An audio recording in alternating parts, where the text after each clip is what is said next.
uma relação de 70 companheiros para ser trocado pelo embaixador suíço. Aí tem 40 dias de negociações, aí tudo, até que nós embarcamos para o Chile. E eu, inclusive, escrevi, quando a gente fez 50 anos do Voo da Liberdade, escrevi um artigo que deve estar na internet sobre o Voo da Liberdade, contando um pouco a história da nossa saída e a história do sequestro e o papel que teve o capitão Lamarca nesse processo, quando a ditadura visava matar o embaixador, que a guerrilha matasse o embaixador, porque estava negando uma série de exigências da guerrilha, né? E depois de uma decisão do comando da direção da VPR, pelo justiçamento, o capitão Lamarca, como comandante, vetou essa decisão e continuou as negociações e conseguiu que nós saíssemos os 70 prisioneiros. E aqui eu quero fazer uma homenagem à filha do comandante, que está aqui conosco, a Cláudia.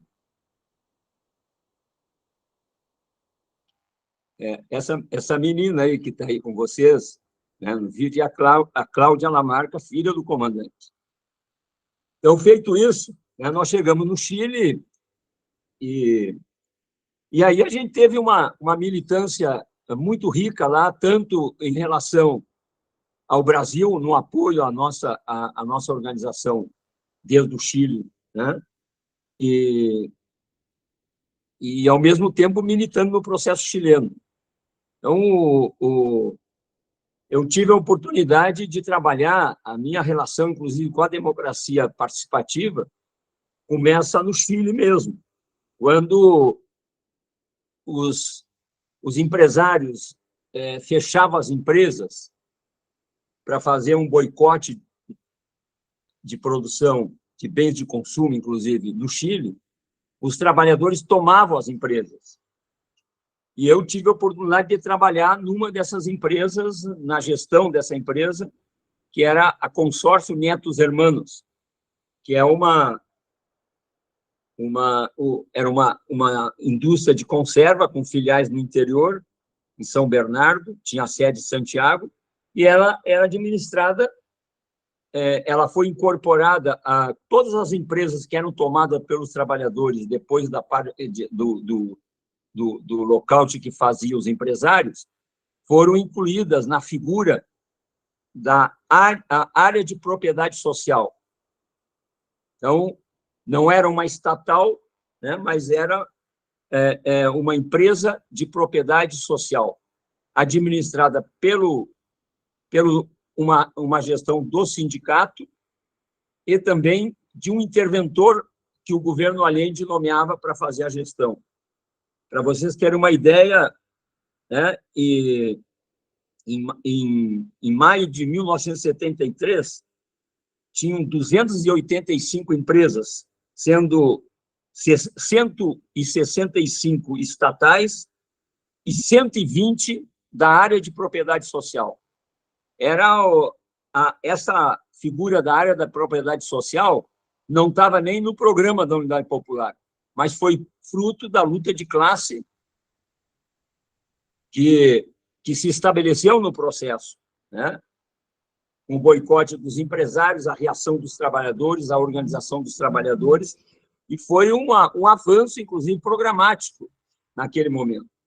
E tivemos uma gestão exitosa, não só na empresa que eu trabalhava, mas no conjunto das 120 empresas, tinha, inclusive, uma rede de empresas, né, que se faziam, né, a gestão e de questões importantes no planejamento, tanto regional como nacional, né? Tinha um comitê executivo composto por 4 representantes da CUT, 2 do Ministério da Economia, né? E aí tinha os representantes do sindicato. Então, para vocês terem uma ideia, né, da riqueza que foi o processo da Unidade Popular, liderado pelo presidente Allende e os partidos de esquerda que compuseram, né, esse processo exitoso.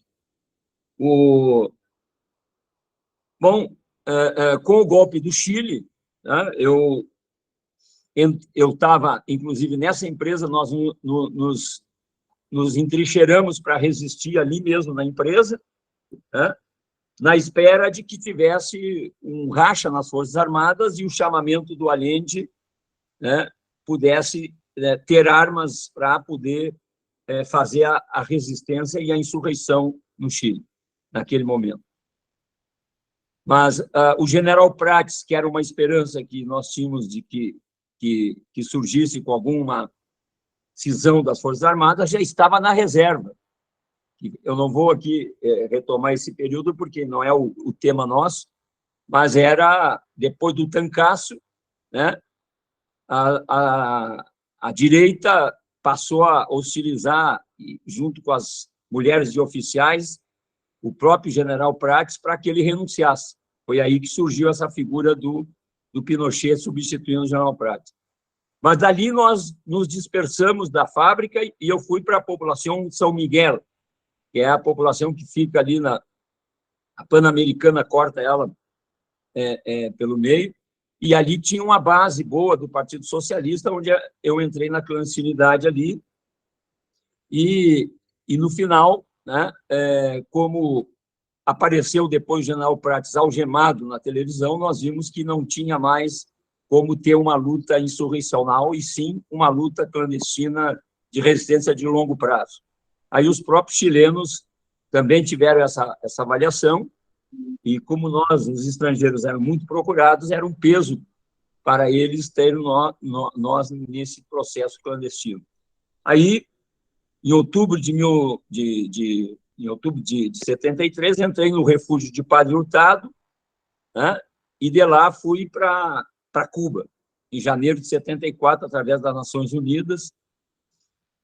E aí, depois, né, com a volta do exílio, em 78, 79, voltei ao Rio Grande do Sul e me engajei aí no processo do fim da ditadura ainda, que era o governo Figueiredo, e na formação dos novos partidos políticos. Então, depois, né, tive a oportunidade, no Partido dos Trabalhadores, de fazer parte da gestão da Prefeitura de Porto Alegre, da experiência do orçamento participativo, era um dos coordenadores e implementadores do orçamento participativo. Governamos durante 16 anos, 4 governos consecutivos em Porto Alegre, e no ano de 98, né, quando nós já fazíamos 10 anos de orçamento participativo em Porto Alegre, o companheiro Olívio Dutra, que tinha sido o nosso primeiro prefeito, que assumiu em 89, ele ganhou o governo do Estado, e aí me tocou ir para o governo do Estado para fazer o orçamento participativo estadual, junto com a companheira Ida Charão, que era uma companheira que fazia as relações com a sociedade, e eu fazia o planejamento participativo direto também com a população. Então, nossos 2 gabinetes faziam, né, que era a implantação do AP no estado do Rio Grande do Sul. E aí, nesse período, o Bernard Cassan, né, ele conheceu, vindo numa palestra na Universidade Federal do Rio Grande do Sul, ele era um dos diretores do Le Monde Diplomatique, e ele conheceu alguém na universidade, falou para ele que tinha, né, uma experiência muito interessante no Rio Grande do Sul, em Porto Alegre, e também no governo estadual, e de que faziam uma política antineoliberal, além de ter participação popular, tinham empresas públicas na autarquias, como na água, como no transporte coletivo, uma empresa pública municipal de transporte, e todas elas tinham gestões exitosas, né? Então, era justamente, né, era a oposição, o contrário do que era o neoliberalismo pregava no mundo. E aí ele foi numa região da Lomba do Pinheiro, uma região bem popular de Porto Alegre, e viu como é que se dava uma assembleia do orçamento participativo, com o prefeito sentado na mesa, o povo fazendo propostas e discutindo, criticando, inclusive, o governo, e quando outros elogiando, mas o fundamental é que faziam propostas deliberativas para serem incorporadas, né, num plano de investimento.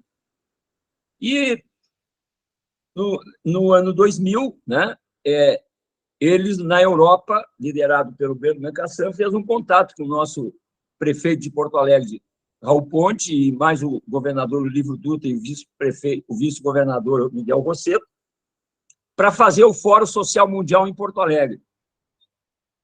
Fórum Social Mundial em Porto Alegre, né, foi a primeira edição do Fórum, foi em 2001, foi uma reunião que praticamente veio todos os movimentos sociais do mundo, da Europa, da África, nacionalmente também lideranças vieram do Brasil também, de todos os pontos do Brasil, para Porto Alegre. E aí fui procurado por um companheiro chileno. Aliás, nós, nesse período, fomos procurados praticamente por gente da Europa, tanto de universidade como de gestores públicos e lideranças populares de todo o mundo, mas, como é o caso chileno que nós estamos tratando, a gente foi procurado pelo Adolfo Castilho, que estava no Fórum Social Mundial, era um chileno, que era de uma corporação de Libertad Ciudadana, e que tinha interesse, né, de conhecer o orçamento participativo, porque nós, inclusive, fizemos algumas oficinas ali no próprio Fórum Social Mundial sobre o tema.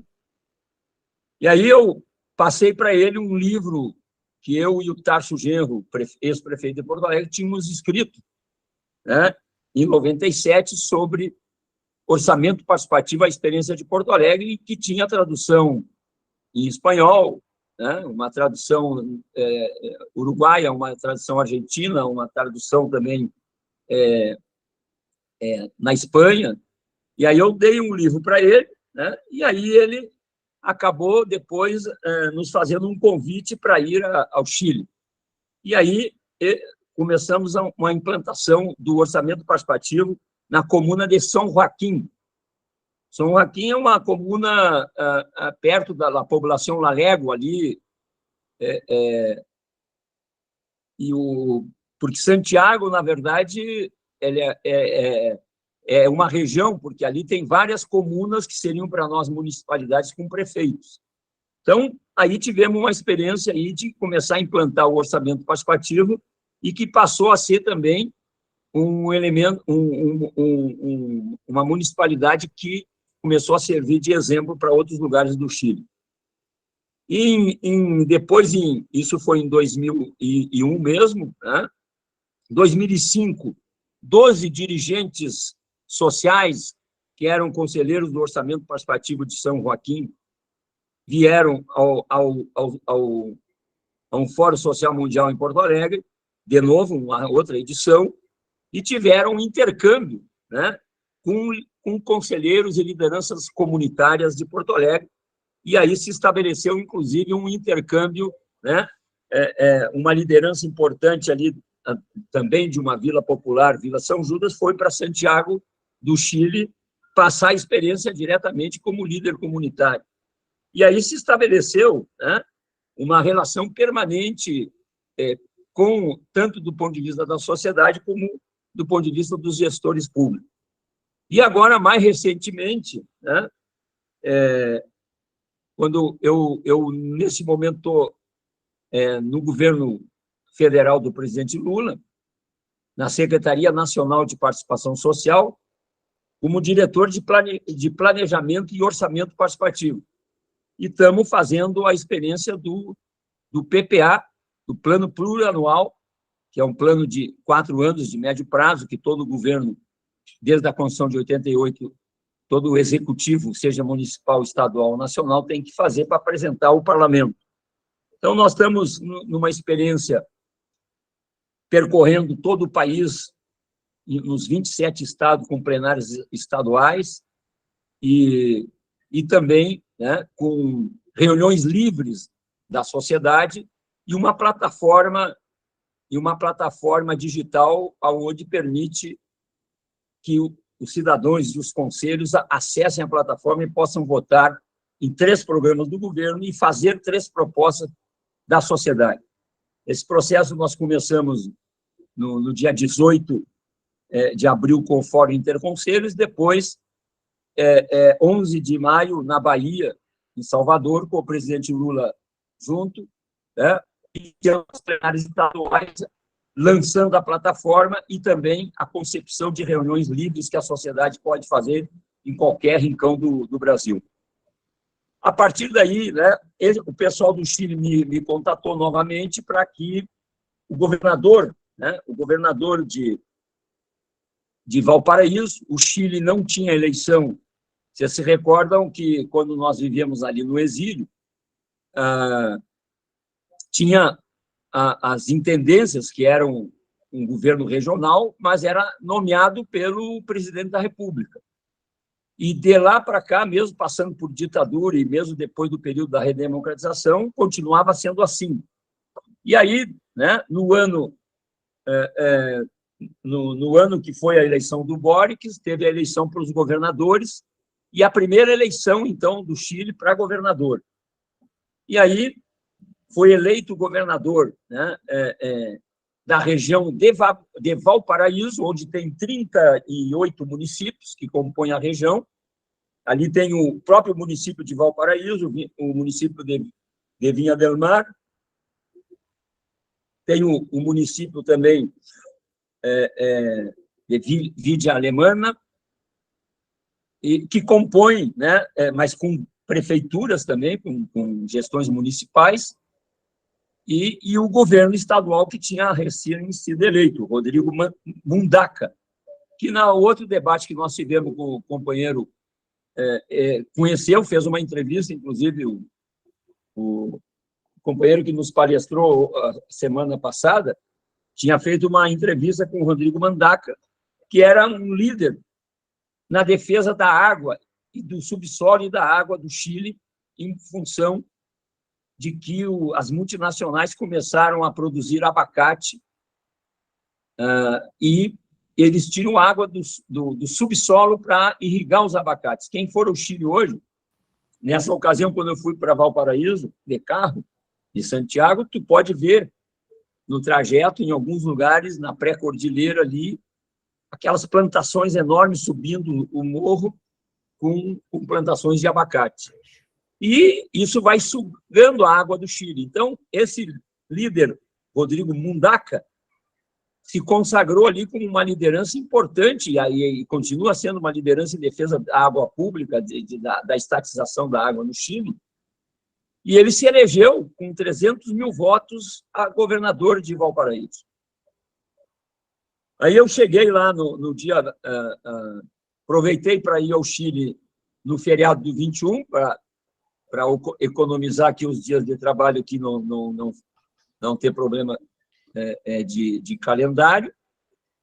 Fiquei lá, cheguei no dia 20, 21, 22, até o domingo, né?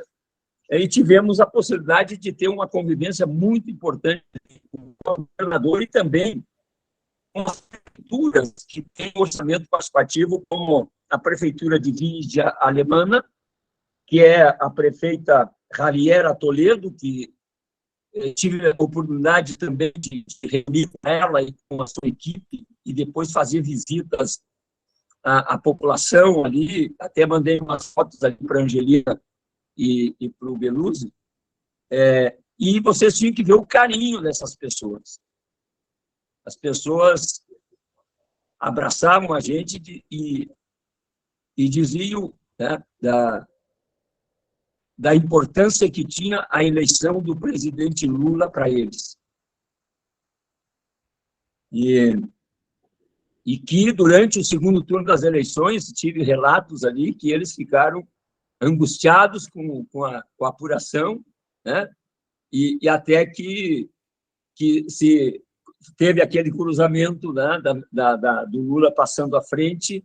Então, todos muito emocionados com a vitória do presidente Lula e com muita esperança no papel que o Brasil representa na América Latina, né, buscando uma nova integração na Unasul, uma política multipolar, né? Então, a gente pôde sentir o carinho dos funcionários públicos, inclusive da população, que nem me conheciam, né? Mas sabiam que eu estava ali como representante do presidente Lula, no simbolismo deles. A prefeitura de Vinha del Mar, que é tradicionalmente um lugar de classe média, também tem uma prefeita de esquerda, que é a prefeita Macarena Carolina. Valparaíso, também o prefeito é de esquerda, é Roger Sharp, que eles são todos do Frente Amplo. A Frente Ampla que se formou, né, a partir das lideranças que se consagraram na rebelião universitária contra o governo do Pinheiro, por educação laica e gratuita, né, e por uma nova constituinte, se elegeram, né, prefeitas e prefeitos ali dessas municipalidades, né? Então, a primeira reunião que eu tive com o governador Rodrigo Mundaca, ele me recepcionou com um almoço no seu gabinete, com alguns secretários da coordenação de governo, e a primeira pergunta que ele me fez, se eu conhecia o Virgílio Gomes da Silva.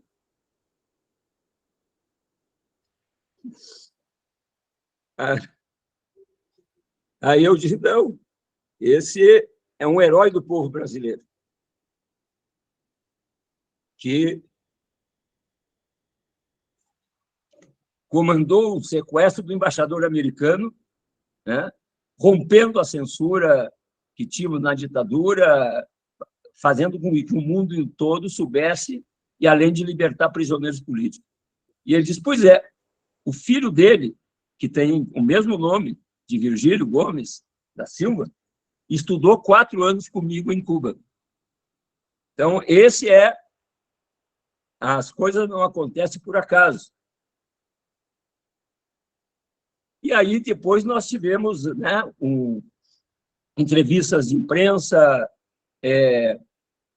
a Rádio Universidade de Chile também nos entrevistou, e muito interessada também na posição do Brasil sobre a multipolaridade, sobre os BRICS, e a posição, né, da questão do lítio no Chile, que naquela semana estava visitando representante dos negócios americanos no Chile, né, onde a gente pôde expressar e reafirmar a política do governo Lula, da soberania e da defesa da soberania nacional e dos seus recursos para o desenvolvimento dos seus países.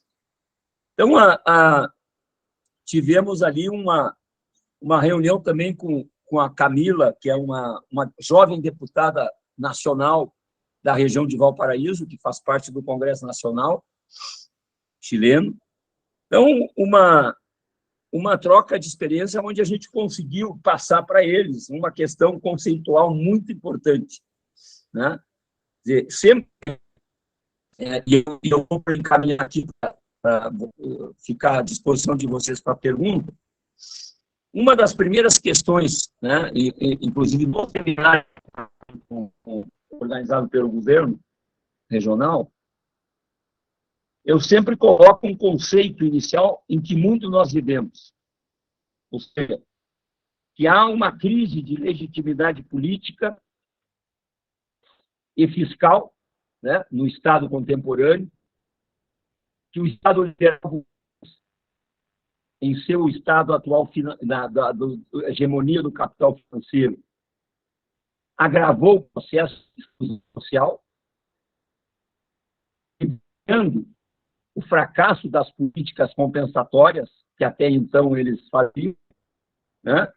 E que os problemas da sociedade capitalista hoje eles não conseguem resolver nem no coração do império, que é os Estados Unidos, com um trabalho precarizado, né, com a desindustrialização, inclusive, porque os grandes grupos multinacionais se deslocaram para a Ásia, né, para o Sudeste Asiático, e o capital financeiro, né, se desloca de maneira multinacional e tem um pé tanto no financeiro como também nas corporações multinacionais produtivas. Então, esse domínio, que tem um livro do companheiro Ladislau Dubor, né, que é a Era do Capital Improdutivo, que eu recomendo para quem não lê, mas eu acredito que muitos já devem conhecer, ele tem um enunciado, inclusive, no início, no subtítulo do livro, que diz o sequestro da democracia,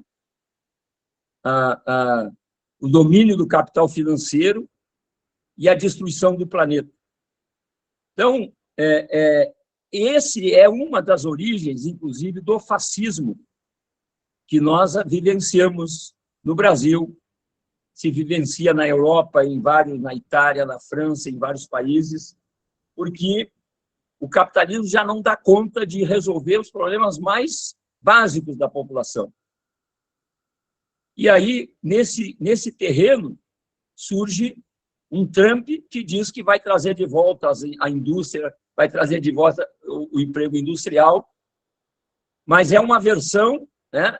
Como isso é impossível do ponto de vista da própria economia na fase atual, quer dizer, é uma reação contra o mundo globalizado, hegemonizado pelo capital financeiro, dentro do capitalismo, mas com uma visão de direita e fascista e autoritária, que é o caso do Trump, né?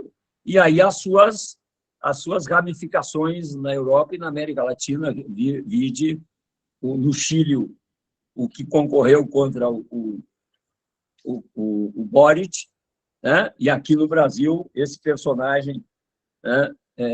Bolsonaro.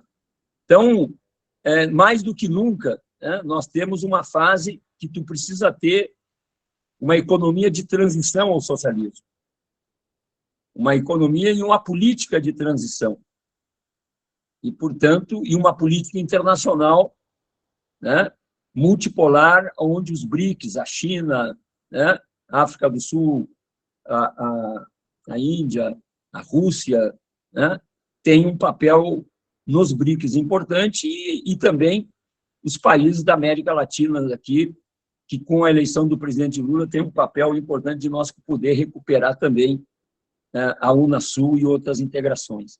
Então, nós estamos vivendo num mundo que o capitalismo já não dá conta de resolver e o fascismo passa a ser uma alternativa no capitalismo. Portanto, o fenômeno do fascismo é um fenômeno internacional, ele não é local. Ele se reforça, evidentemente, de várias maneiras, né? Com vários personagens diferentes. Então, a prática da democracia participativa, para nós, é um elemento importante, né? De reforçar, num processo de transição, né? A repartição do orçamento público com políticas públicas, né? Na área social e com protagonismo popular, gerando consenso. Então, desde da democracia participativa que nós inauguramos em Porto Alegre, a gente tem trabalhado de maneira voluntária em todos os lugares que nos chamam na América Latina, na Europa, ajudando a formar, né, governos que queiram fazer, né, participação popular e dar protagonismo ao povo. Então, né, a minha relação com o Chile, em termos de democracia participativa, portanto, começa lá na fábrica de propriedade da área social tomada pelos trabalhadores e segue aqui no governo do presidente Lula. Muito obrigado. Obrigada a você, Ubiratã, por esse... Acho que vai haver muitas perguntas e intervenções. Eu já vou até levantar minha mãozinha, não sei se tem mais gente, mas em suma, um comentário e uma pergunta, tá?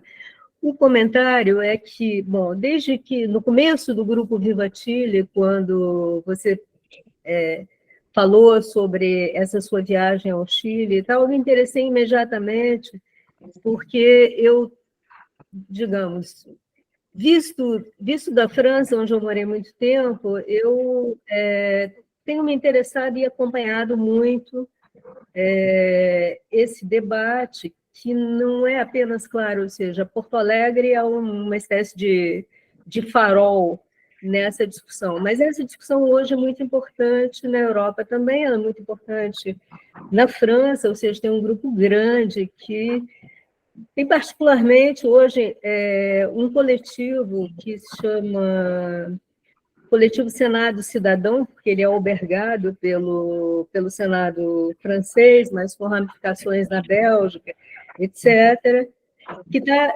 discutindo muito essa questão da renovação das formas da democracia, quer dizer, diante de uma situação que tem as características que você descreveu no plano econômico, mas que se traduz no plano político por um fortalecimento da extrema-direita, por um lado, e por um debilitamento digamos, daquilo que a gente chama de democracia representativa. Então, houve, inclusive, uma experiência importante na França, depois do movimento dos coletes amarelos, que foi uma conferência cidadã eleita por sorteio para pensar a questão climática, ou seja, a questão ambiental.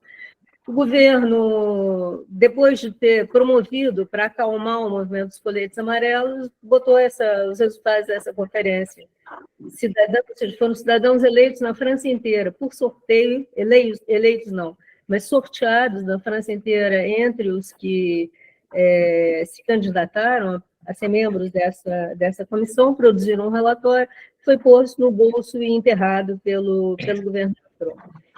Então, por que eu estou colocando isso? Eu estou colocando isso porque, evidentemente, eu penso, né, ou seja, que nós temos um problema, ou seja, que é que o quadro institucional de que dispomos, ele foi completamente esvaziado, como você colocou, né, ou seja, esvaziadas as políticas compensatórias, enfim, tudo isso que você descreveu, que está tendo consequências do ponto de vista político nesse fortalecimento da extrema-direita. Eu li várias coisas, entende, sobre, enfim, em torno dessa literatura, há muita coisa, digamos, que foi publicada, muita discussão, e o problema não é simples, eu acho, por duas razões, quer dizer, por um lado, porque você tem uma estrutura política que está aí, que resiste, evidentemente, o exemplo que eu dei da Conferência Cidadã na França é um exemplo apenas, entende? Quer dizer, a derrota do referendo da Constituição no Chile é um outro exemplo. Quer dizer, você constrói alguma coisa através dos movimentos e essa coisa ela é destruída depois.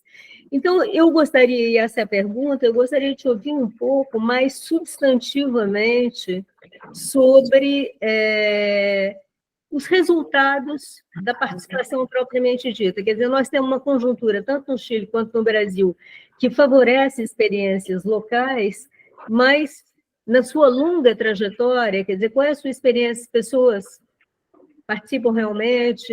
Ou seja, como é que é isso? Tá? Isso é a minha pergunta. Talvez seja o caso, Belucci, de ver se há outras pessoas, ou seja, outras mãos levantadas, eu não sei, talvez recolher mais perguntas. Né? Está escrito a Ivete Caribe, o Henrique Pisolato e a Lígia Maria Terra. Esses são que estão escritos até agora. Não sei se seria melhor o Biratã responder já a sua pergunta ou se juntam mais uma e aí ele responde duas, enfim. Pode pegar mais uma pergunta aí, eu respondo as duas, depois pegamos mais as duas. outras perguntas. Perfeito. Isso. Vamos de duas em duas. Então, com a palavra, a Ivete, por favor. Boa tarde a todas e todos. Boa tarde, Biratã. Muito interessante, muito importante a sua explanação, porque é um tema. Hoje de manhã estávamos numa comunidade aqui nos arredores de Curitiba e falávamos um pouco sobre isso, mas a minha pergunta é quais os locais no Brasil que ainda praticam, se praticam, orçamento participativo, né? Porque em Porto Alegre eu assisti uma reunião e fiquei muito empolgada com isso, mas, infelizmente, parece que é uma coisa que não se fala mais no Brasil. Então, eu queria saber de você se ainda se pratica em algum lugar no Brasil.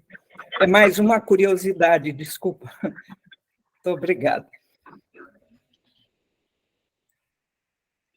Bom, então, eu acho que vou começar pela pergunta da Angelina, que é eu, né, concordo com a avaliação que ela fez ali do caso da França, né?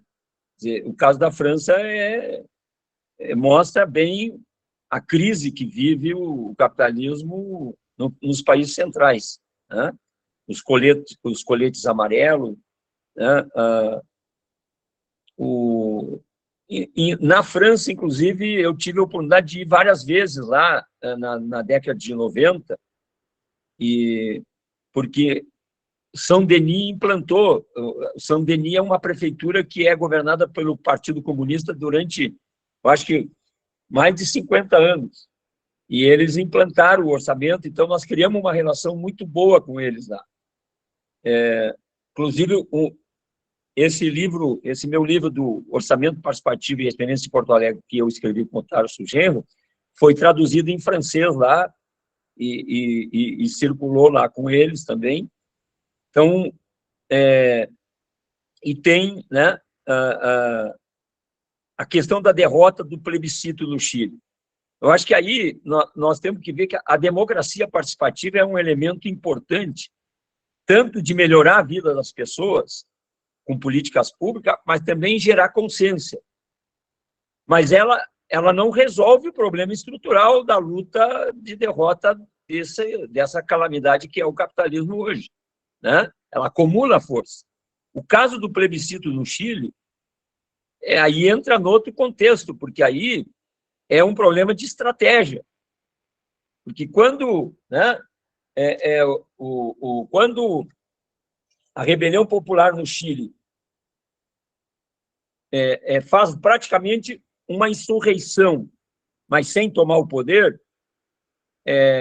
e bota na parede a institucionalidade, tanto o governo do Pinheira, mas também o parlamento, né? E arranca do parlamento por conta da mobilização popular, que foi gigantesca, arranca a Constituição, arranca, inclusive, a paridade de gênero. E aí o plebiscito, inclusive, para vocês verem a questão política, né? O plebiscito que deu mais de 70%, até eu tinha anotado aqui o plebiscito que deu deu 78%, né? O mesmo plebiscito, logo depois do estallido social, ele consegue, para aprovar uma constituinte exclusiva, 78%. E aí o voto no Chile era voluntário, certo? Aí votou, nesse processo, 50,9% de eleitores. Eu digo isso porque, para a gente poder chegar no plebiscito esse final. Tá? E elegeram, depois, 155 deputados, sendo que os grupos independentes de esquerda, os movimentos sociais e até e os partidos chegaram a 2/3 dos constituintes. Então, estava com faca e o queijo na mão. Fizeram uma constituinte avançadinha, avançada. Então, essas coisas não dá para pensar que tu pode ganhar sempre. Entende? Quer dizer, muda a conjuntura, a questão eleitoral, né? Ela não gera consciência política. O Engels já dizia isso, que eleição não é resultado de consciência política, né? Quer dizer, se não tivesse tido plebiscito para confirmar a Constituição estava feita, entendeu? Com todos os seus avanços, né? Quer dizer, eu acho que aí, às vezes, se exagera na dose, né? Dessas questões, e tu tem luta de classe. Aí, o que acontece?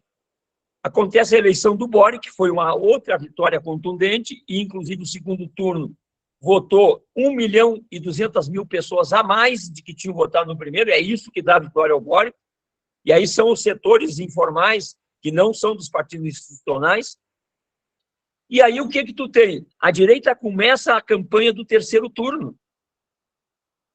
O terceiro turno, para eles, era derrotar a Constituinte no plebiscito. E aí tu tem um governo que entra, um governo que tem desgaste com a população, né? Porque está se implantando, mesmo que ele estivesse fazendo tudo certo, estaria com desgaste no início. Mas, mesmo assim, o Boric não agradou a todos, inclusive no campo da esquerda. Então, tu cria uma conjuntura que é completamente diferente da conjuntura que a Rebelião Popular criou, né? Então, aí a questão é por conta das estratégias políticas que se faz, que se escolhe, num processo que aí é um processo global, um processo político de luta de classe, né? Então, eu acho que isso aí é uma lição, né? Se tu faz uma conjuntura, não tem nada que fazer plebiscito. Muda a conjuntura e aí deu. A mesma coisa que nós quiser fazer uma Constituição nova para substituir a de 88, uma conjuntura atual, tu fica com a Constituição pior que a de 88. Né? Então, nós conseguimos uma Constituição de 88 que muita gente achava que era moderada, mas foi muito boa em relação, né? E conseguiu-se avançar nos avanços que fez a Constituição de 88, porque a conjuntura era favorável à redemocratização e ao campo popular. Então, eu acho que essas questões, né, não dá para nunca fazer botar na conta da democracia participativa uma revolução socialista, né? Eu acho que a democracia participativa é um embrião de como o Estado tem que se relacionar com a sociedade, inclusive no socialismo. Que a União Soviética criou uma burocracia que tinha uma relação autocrática com a sociedade, né? Quer dizer, essas experiências de democracia participativa são importantes como um embrião, né, de uma democracia socialista que tu tem que ter, né? O caso da Venezuela, eles, para governar lá, o presidente Chávez teve que fazer as chamadas missões, porque a estrutura burocrática do Estado não permitia fazer as políticas públicas. E ele, em cada área, pegou, né, e fez uma missão que passava por fora dos ministérios. Criou uma outra forma de democracia participativa lá, que são os conselhos comunais. Tive a oportunidade de estar com o presidente Chávez lá, nesse período, né, e conversar com ele, inclusive, sobre os conselhos comunais e criar um fundo nacional dos conselhos comunais que passa recursos para os conselhos comunais. Cada 250 famílias num bairro pode fazer um conselho comunal. E eles aproveitaram a mesma experiência do orçamento participativo de Porto Alegre, porque nós tivemos a Marta Harneck, que é uma companheira chilena, e que conheceu a nossa experiência, foi a Porto Alegre conhecer a nossa experiência. Quando eu fui ao Chile em 2003, a primeira vez, ela já estava lá, ajudando, assessorando lá o presidente Chávez na questão da democracia participativa, e aí, né, estabelecida aí com uma relação permanente lá na democracia participativa, e aí o princípio do Conselho Comunal é o mesmo princípio do orçamento participativo, ou seja, as 250 famílias lá do bairro vão ter que fazer uma assembleia popular, eleger uma direção, um secretário, um presidente, né, e uma comissão, e quando vier o dinheiro do Fundo Nacional, essa direção não resolve onde é que vai botar o dinheiro. Quem resolve é a Assembleia Popular. E tem que ter quórum, né? Então, essa é a experiência de democracia direta.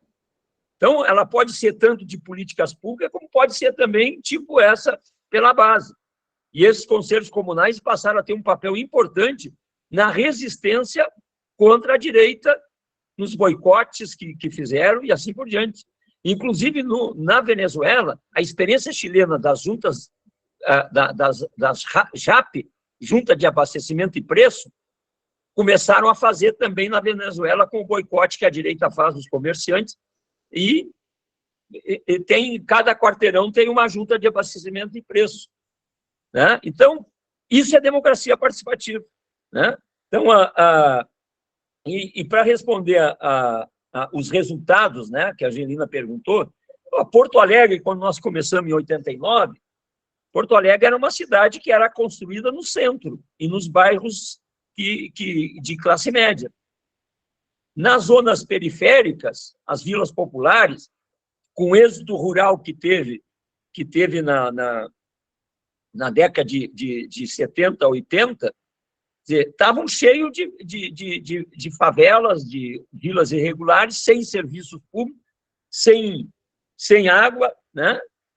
Sem esgoto, sem pavimentação de ruas e sem escola, inclusive, em muitos lugares. Bom, os 16 anos de Porto Alegre mudou completamente de OAP, mudou a figura da cidade. A cidade passou a ser construída uma infraestrutura de serviços públicos em todas as vilas populares, pavimentação de rua que não era só pavimentação, era com rede de esgoto pluvial, né? Escolas construídas, ampliadas, postos de saúde ampliados e construídos novos, a rede de esgoto, né?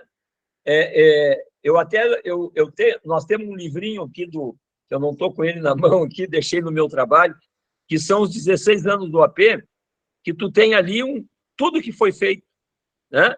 Então, tu melhorou a vida do povo de Porto Alegre em saneamento básico, em educação, em saúde e infraestrutura.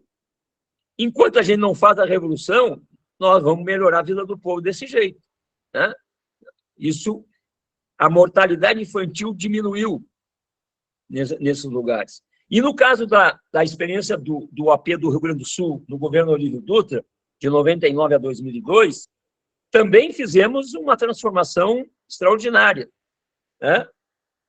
Os 497 municípios do estado do Rio Grande do Sul, nós fazíamos assembleias populares diretas, criamos um software, naquela época não tinha plataforma, para poder, numa reunião de 3.000 pessoas, poder votar. As pessoas poderem votar. E criamos uma metodologia onde tinha uma lista de programas que o governo oferecia para o desenvolvimento e uma lista de programas que a sociedade botava a demanda que queria. E aí nós fizemos um planejamento participativo e um plano de investimento que foi, né, 250.000 pessoas votaram para a criação de uma universidade estadual. Ela foi criada e está lá até hoje. Universidade Estadual do Rio Grande do Sul. O ensino médio na zona rural foi uma reivindicação de várias assembleias na zona rural e nós implementamos vários ensinos médios na zona rural e que, para implantar isso, tivemos que aprovar no Conselho Estadual de Educação, fazer a escola lá na zona rural, e hoje já tem várias gerações de filhos de trabalhadores rurais com ensino médio, né? E sem contar a pavimentação de estradas de municípios ligando a BRs, né? Saúde, criamos programa na área da saúde, da educação, e assim por diante. Então, os resultados têm, né? Evidente que a nossa experiência ela foi exitosa, porque tem duas variáveis para tu medir a participação popular, né? Uma é o grau de comprometimento, de vontade política do governante de realmente compartilhar o poder com a sociedade. Porque tu pode ter experiência de orçamento participativo não virtuosas, que tem experiência, que não deixa de ser bom que tenha, mas que são muito limitadas, né?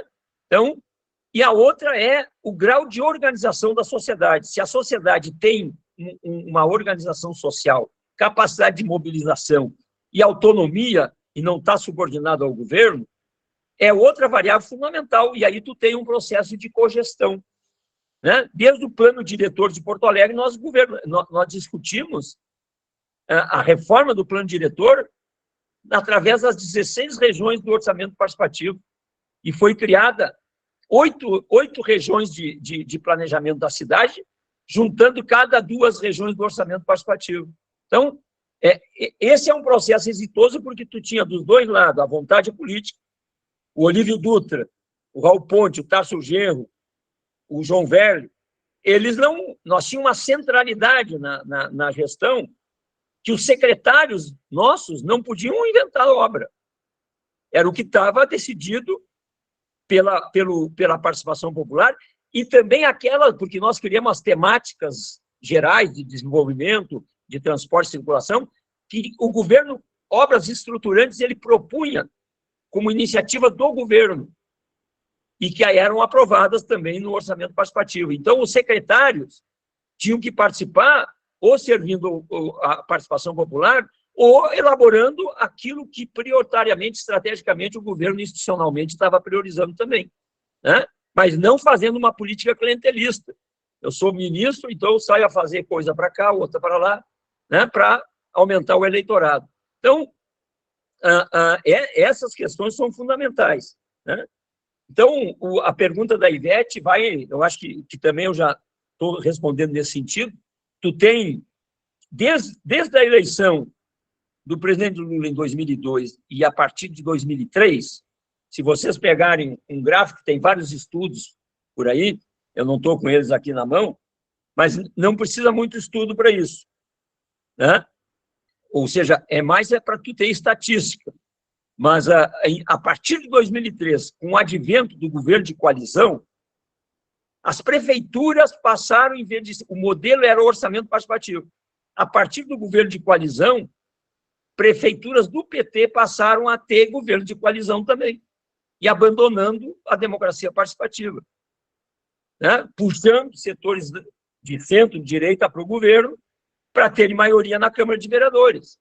Então, esse é processo político. Por isso que eu digo, não adianta só a democracia participativa. Tu tem que dar conta de em que mundo que tu está vivendo, em que país que tu está, né? E as forças políticas, como é que se movimentam, né? Então, nós temos, por exemplo, um orçamento participativo no Maranhão, que eu, inclusive, ajudei eles com informações, com alguns conceitos. Evidente que lá eles têm uma experiência própria deles, mas tem um OP lá estadual no Maranhão, né? Tem também agora não me lembro aqui, tem um outro estado que também tem, né? Então, mas sempre, né, nós mesmos agora, né, o presidente Lula, durante a campanha eleitoral, eu estava na Fundação Perseu Abramo coordenando um GT de democracia participativa, e nosso GT fez uma proposta de orçamento participativo nacional e também de um plurianual nacional, e a restauração dos conselhos setoriais nacionais, que são importantíssimos os conselhos nacionais setoriais. E foi incorporado, né, no programa de governo. Durante a campanha eleitoral, o próprio presidente Lula esquentou esse debate para poder enfrentar o orçamento secreto somente com o orçamento participativo, né, e assim por diante, né? E nós temos essa questão da emenda parlamentar, que é um verdadeiro entrave à democracia participativa, né? Então, nós temos, na verdade, né, um processo político, dialético, contraditório, que nós temos que ter vontade política e muita firmeza para enfrentar. Então, nós estamos fazendo agora um PPA participativo, onde já votaram mais de 300 mil pessoas numa plataforma digital, mas a gente não pode abandonar o presencial. Quer dizer, a tecnologia de informação, ela não é sujeito político, ela é um instrumento facilitador do processo de participação do cidadão e dos movimentos. Então, Esse processo do PPA participativo está em marcha até a última assembleia que nós vamos ter em São Paulo, e a plataforma digital fica aberta até o dia 14 de julho, e as reuniões livres que qualquer cidadão pode organizar em qualquer lugar, né, do país, e aí acessar a plataforma e colocar ali a sua votação, seja em programa, seja em proposta. Então, é um processo político, é um processo dialético que não tem perfeição, né, e assim por diante. Então, eu respondi aqui as duas perguntas aí. Ok. Bom, agora o Pisolato e, em seguida, a Lígia. Depois nós temos mais duas inscrições, o Tibúrcio e o Alcedo. Então, Pisolato, por favor. Boa tarde a todos e a todas. Bom São João. Parabéns, Ubiratã. A minha pergunta é um pouco... tanto o orçamento participativo como o Fórum Social Mundial foram grifes do PT. Eu até lembro, o primeiro Fórum Social Mundial, eu estava num evento na Europa e era notícia de todos os jornais. Aí, repentinamente, parece que a gente foi esquecendo disso. E sem muitas delongas, né, para não tentar caçar explicações, porque o Biratã deu alguma, mas agora, inclusive, no PPA, nós escrevemos um projeto para detectar, coordenar e neutralizar o lawfare, e eu tenho entrado um pouco no site, e veja bem, são as votações maiores, inclusive projeto de polícia municipal, coisa assim, quer dizer, e no total não chega a 500 mil acessos, só de filiados ao partido, quantos nós temos? Então, parece que a gente começou a ter vergonha, e assim, faz meio às escondidas, e esse debate não é assumido nem pelas lideranças do PT, nem pelo governo. Parece que a gente não quer mostrar, faz meio clandestina essa coisa da participação popular, né? E isso me preocupa, porque eu imaginava, eu tenho entrado quase todo dia, né, ali no site do PPA, do governo, que até é um pouco complicado, viu, o Biratã? Me inscrevi aqui para a Assembleia aqui do Rio, mas, gente, isso deveria estar em tudo quanto é lugar. Ou menos como, né? A SECOM não fala nisso, ninguém fala nisso a nível de governo. E qual é a minha preocupação? É que a gente está perdendo um pouco de criatividade. E aí, eu quero deixar uma angústia que eu tenho vivido nesses últimos dias no ar, porque eu tenho alguns amigos na Europa e eu liguei para os meus amigos para tentar entender o que aconteceu na Espanha, porque na Itália a gente tem aquela desgraça da Meloni. E a resposta que meu amigo disse, olha, o problema não é a direita aqui, o problema é a esquerda, o problema está na esquerda, que não propõe, que não apresenta solução nenhuma. Aí vem o Fox, né, vem o PP e diz, joga os imigrantes no mar, devolve esse pessoal para a África, devolve os latinos-americanos que estão roubando nosso emprego, e o pessoal que antes votava no socialista, no pessoal, ou na Itália que votava no PD, está votando na direita. O que está acontecendo? Né? E mais do que tudo, é quase um pedido, não é uma pergunta. Tem que bombar essa questão do PPA. O PT não pode ter vergonha de falar em orçamento participativo. Nós temos algumas prefeituras, ou menos periféricas, dos nossos ministros. E o Fórum Social Mundial, o ano passado, a gente foi para Porto Alegre, tudo bem que era fragmentado, Mas, comparado com o primeiro Fórum Social, o companheiro Olívio lá, nem existia. A cidade, só quem estava participando é que sabia o que acontecia. Então, não sei se é uma pergunta, desculpa, ou é um desabafo, ou uma preocupação, né? Mas eu acho que a gente tem que começar a ter um pouco mais de coragem e soltar esse freio de mão. Ou a gente tem vergonha de ser socialista, né? Ou nem socialista, já. E não se ouve mais falar nessa palavra. Obrigado. Desculpe aí. A Lígia, eu só recordo que já vai dar 4h30 e a nossa reunião termina às 5h em ponto, tá? Lígia, por favor.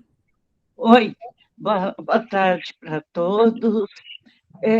Eu estou escrevendo um livro de geografia e o tema da Oxfam para esse último relatório é sobre a desigualdade. E ontem, no discurso do Lula, ele atacou, ele corajosamente, né, falou por que a gente não está aqui discutindo a desigualdade. E nesse livro do Oxfam, eles atacam exatamente o que aconteceu no neoliberalismo, né? Que a gente sabe que foi um enriquecimento assim, brutal dos mais ricos e um empobrecimento dos mais pobres, né? Quer dizer, o governo todo, a ideia do Estado mínimo, né? É uma ideia de realmente ter o mínimo possível para o povo e o máximo possível para as camadas mais abastecidas, para os empresários, para as grandes transnacionais, que estão dominando o mundo, né? Então, a gente viu tudo que aconteceu na democracia brasileira e mundial, né? Eles tiram e colocam quem eles querem. Vamos voltar aí na época da Dilma, tiraram por nada, né? Inventaram um motivo, depois para o Lula não voltar, inventaram outros motivos, foi uma chuva de fake news e tudo mais. Então, essa palavra democracia, ela está extremamente desgastada, né? Ela é extremamente manipulada, né? Em todos os lugares do mundo, a gente vê a manipulação da democracia. É o que eles quiserem, né? Eu voltei para o Brasil, não fiquei exilada, eu saí do Chile antes do golpe e retornei ao Brasil. E vivi na clandestinidade total. Assim. Eu não falava para ninguém que eu tinha sido exilada, eu não contava a minha condição de esquerda, enfim, né, era um medo total, um pavor total. E até hoje eu tenho um pouco de medo, assim, né? A gente tem, porque as coisas vão. Quem que diria que o Allende ia cair? Ninguém. Né? Eu só sabia chorar, sabe por quê? Por que caiu? Né? Quem que diria que o socialismo ia desmoronar daquele jeito que desmoronou? Erros e tudo mais, mas a gente sofreu demais, né? Então, é uma época de muito domínio mesmo, em que a democracia é uma palavra falida. Né? Essa ideia de participação popular é muito boa.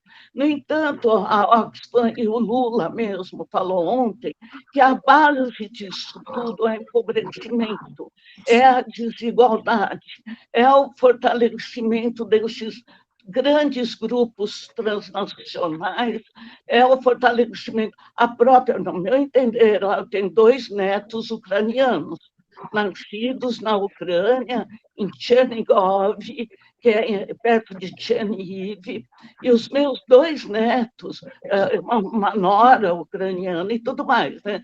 Mas, no meu entender, todo esse ataque a Rússia, da OTAN, que a OTAN é um braço armado do capitalismo, e esse ataque à Rússia e à China significa querer chegar na China, né?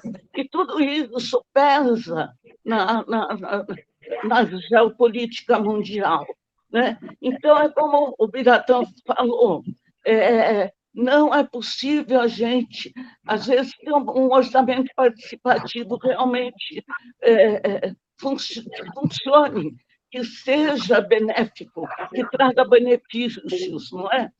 Acho que hoje em dia as coisas estão tão manipuláveis que o povo entrou nesse engodo todo até, né, o pobre fascista, o pobre bolsonarista, isso tudo me assusta muito.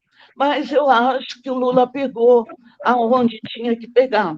A desigualdade é o caminho, né? Vencer essa desigualdade, seja com educação, incentivo à educação, à saúde, a melhorias, tudo mais, é o caminho para a gente fortalecer principalmente a mente, o posicionamento político. Quem domina a mídia hoje, no neoliberalismo, são essas grandes empresas, não é?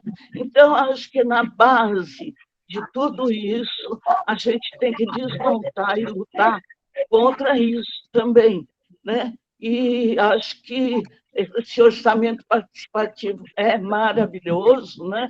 Mas tem que ter uma influência forte do que é certo, do que é correto, assim, do que traz felicidade, do que traz humanismo, do que traz bem-estar, né, para o povo. Então, parabéns, o Biratã, gostei muito e obrigado. Antes de você começar, Biratã, houve uma proposta, e eu pelo menos estou de acordo, que os outros dois, o Tiburcio e o Alcedo, fizessem as suas perguntas para você depois concluir. Tá. Que nós já estamos com pouco tempo, então, tá bem. ok? Então, Tiburcio agora, por favor. E depois, em seguida, o Alcedo. Companheiras e companheiros. Desculpa, só uma coisa. E está inscrito também, ainda, agora que eu vi aqui, o Otto e o Evandro. Então, vamos ter que ser mais rápido, porque nós temos só meia hora de conversa. Boa tarde, companheiras e companheiros. Eu ia até gastar um tempinho fazendo um elogio ao Biratã, mas eu vou dizer que a exposição dele foi militante. Foi uma exposição política e isso foi muito bom. Em segundo lugar, eu quero dizer que é muito importante a gente aprofundar a questão da participação social e da democracia participativa na experiência chilena. Afinal de contas, tivemos um golpe cruel, sobre o qual todos nós aqui temos muito a falar. Então, eu acho que esse foco é muito importante, eu tenho uma identidade completa com ele. Eu queria aproveitar a citação do Fórum Social Mundial para informar que o Fórum decaiu nos últimos 10 anos, mas ele, inclusive, agora, no final do ano passado, fez um seminário internacional em Tunis e conseguiu dar uma inflexão política. Isso talvez aponte para um caminho de recuperação que pode acontecer no próximo fórum, no ano que vem, no Nepal. Eu tive a honra e a oportunidade de ter sido um dos fundadores do Fórum Social Mundial e permaneço até hoje no Conselho Internacional do Fórum. Fiquei também, Biratã, 15 anos na presidência da República lá, nos mandatos do Lula e da Dilma. E nos 2 mandatos do Lula, por isso que eu tenho, inclusive, essa forte identidade com a questão da participação social, na Secretaria-Geral da Presidência. Então, eu queria lhe perguntar o seguinte: qual o objetivo político principal que a gente deve ter em relação a organização da participação social. O que é que eu quero dizer com isso?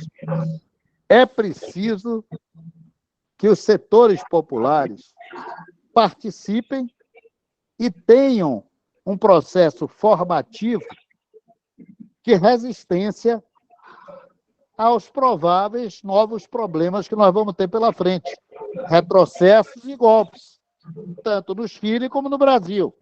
Então, eu queria lhe colocar essa problemática para você falar mais sobre ela, porque você tem uma experiência profunda. E terminar sugerindo ao grupo aqui um tema, tem vários, mas sugerindo um tema que seria o seguinte: quem de nós tiver uma familiaridade maior, um acompanhamento maior, tratar da justiça de transição no Chile.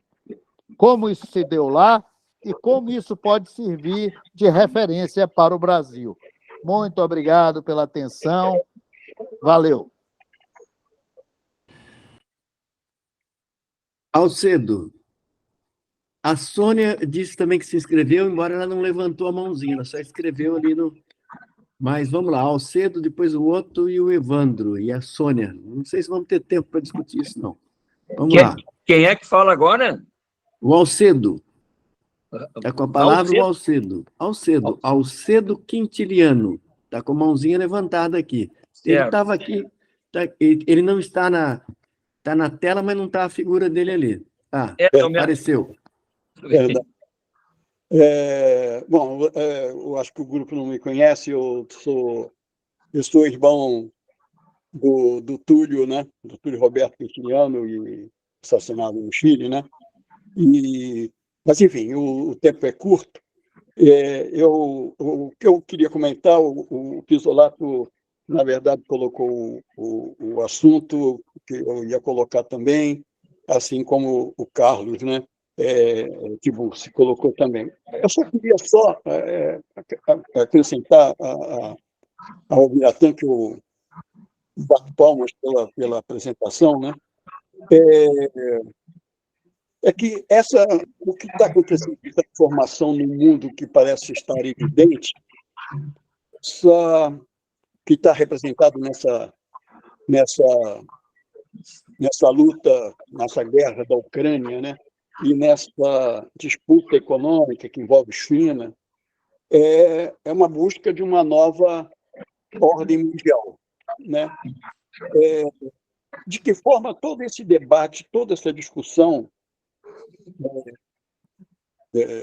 que nós estamos tendo aqui, que você colocou como assunto muito importante, pode ser um caminho, porque eu estou sentindo que até agora, no momento, nós estamos vendo aqui no Brasil, de tudo, dependemos completamente do Lula, né? É uma dependência assim enorme do Lula. E eu não sei se essas transformações todas mundiais e as questões colocadas pelo Pizzolato e pelo também não são questões que devem ser levadas com mais urgência e profundamente. Tá?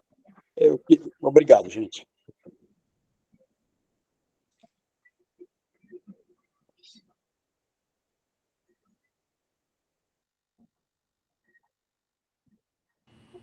Otto. Olá, boa tarde a todos. Sou Otto, filho de Otto. Eu queria fazer uma proposta que é simples, mas na verdade também é mais complexa, que é, por que não darmos um salto direto para o comunismo, sem passarmos pelo socialismo? Mas na verdade temos que passar por ele de uma certa maneira. E temos que enfrentar o inferno que foi o socialismo. Porque eu acho que, enfrentando esse inferno, a gente chega no paraíso, que é o comunismo. E então não precisamos de passar esse sofrimento todo que já aconteceu aqui. A gente pode simplesmente dar um grande salto em frente, um salto olímpico em frente. Mas para isso temos que ter muita coragem. A coragem de olhar e aceitar todos os erros que foram cometidos no socialismo. Não deixar uma única pedra por virar. tudo o que há de errado, tudo o que foi feito de errado, a gente tem que falar, a gente tem que aceitar e a gente tem que prometer lutar todos os dias para mudar um pouco daquilo que está errado. Porque se a gente conseguir ver tudo o que houve de errado no socialismo, a gente pode sim dar um salto imenso, um salto gigante direto para o comunismo.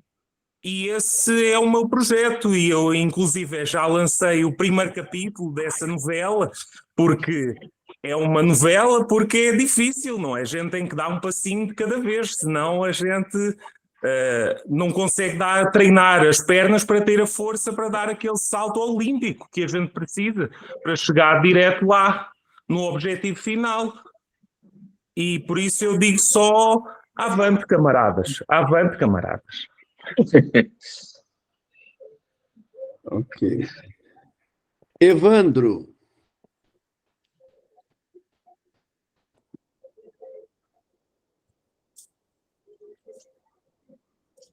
Evandro, você está com o som desligado. Ligue o seu microfone. Boa tarde, eu sou o Evandro de Uberlândia e gostaria de falar do nosso governo municipal que tentou lançar a democracia participativa já lá nos anos de 82 até 88, quando a esquerda ganhou a prefeitura e quis implantar, e implantou realmente as reuniões para introdução da democracia participativa. Antes, eu gostaria de agradecer a palestra ao Henrique, ao Biratã, pela excelente palestra que ele deu. Eu gosto de palestra desse tipo, muito objetiva, muito prática, e realmente enriquece todo o nosso conhecimento sobre participações, democracia participativa, que saíram vitoriosas ou que deram bastante certo. No nosso caso, em Uberlândia, uma cidade extremamente conservadora e que a esquerda chegou ao governo municipal com 36% dos votos, e no segundo turno conseguiu a maioria contra a direita, porque foi realmente um lance de sorte, como foi o Allende no Chile também, né? Conseguiu uns 36% de votos e depois, no segundo turno, ganhou. No nosso caso, foi uma experiência muito importante, porque a gente saía pelos bairros, discutindo todas as necessidades dos bairros, fazíamos todo o portfólio de interesse, uma participação popular muito grande, mas a direita, principalmente através do apoio que tinha de Brasília, porque só para vocês saberem, o general Milton Cruz vinha jogar tênis aqui no fim de semana com as famílias tradicionais de Uberlândia. Aqui é uma cidade profundamente reacionária.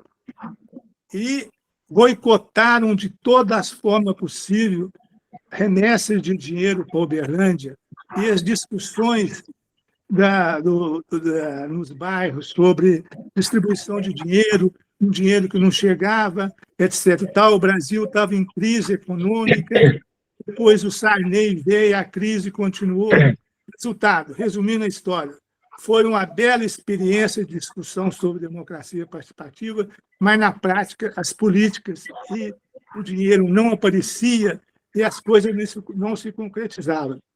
A esquerda foi derrotada fragorosamente em 88 e a democracia participativa sumiu de vez do mapa aqui. Bem, a pergunta que eu quero fazer para o Biratã é o seguinte. Biratã, a situação hoje não mudou. Nós temos naquela época a gente já tinha uma Câmara de maioria conservadora. Hoje eu diria que está até pior. A gente ia fazer reuniões no bairro, os vereadores ficavam extremamente enciumados e começaram a boicotar os projetos do governo, não aprovavam os projetos do governo, e o governo ficou amarrado, tanto politicamente como por questões econômicas, que o dinheiro não chegava. A situação, para mim, é a pergunta que eu te faço. Nós não vamos mudar essa realidade no Brasil tão cedo. O Lula luta com enorme dificuldade no Congresso, a maioria de direita, mas não é só o Lula, não. Nos estados, nos municípios, é tudo assim. E o Uberlândia atualmente tem uns 3 vereadores progressistas, entre os 27 hoje reacionários. Então, fica muito difícil fazer o orçamento participativo numa conjuntura tão ruim que nós estamos vivendo.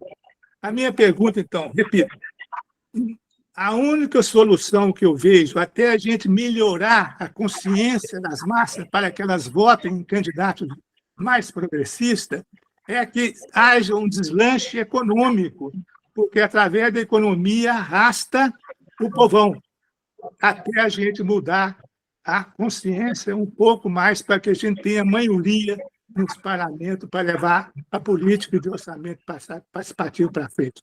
Você concorda com isso ou não? Ou há uma solução, uma ideia melhor que você possa me ajudar para entender esses 4? Obrigado. Agora nós temos a Sônia e o Frederico, que estavam inscritos, e eu sugiro, então, que eles falem rapidamente, primeiro a Sônia, depois o Frederico, e aí o Biratã encerra. Inclusive que o Biratã ele começou, por uma questão técnica, 15 a 20 minutos depois, porque caiu a internet dele. Tá? Então, vamos lá terminar com esse desconto. Sônia, por favor.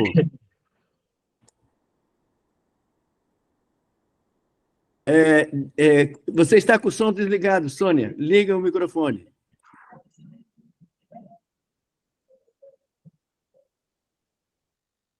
Agora foi. Alô? Ok? Saudações, okay. Biratã. Não sei se você lembra de mim, mas eu lembro de você, afinal já se passaram mais de meio século.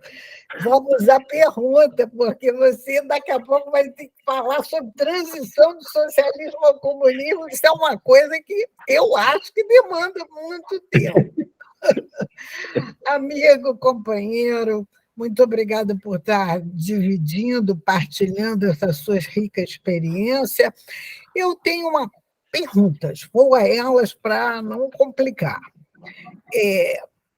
Eu não sei se foi possível fazer uma amostragem das experiências, eu diria, uma amostragem que incluísse as mais exitosas e as mais desditosas, para a gente poder formar uma convicção a propósito, né, das práticas de orçamento participativo. E eu não sei se o livro que você escreveu responde a essa indagação, mas foi possível, eventualmente, que algum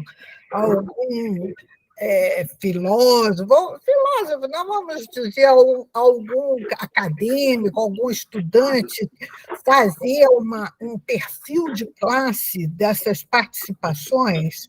Eu gostaria muito de saber quais, por exemplo, as classes sociais, os níveis de renda, as condições profissionais dessas pessoas, a renda, enfim, um estudo nesse nível nos permitiria, por exemplo, saber se apenas vanguardas ideologicamente já introduzidas na esquerda caminhariam para essa experiência. Obviamente, né, eu gostaria também de conhecer a distribuição territorial dessas mesmas experiências.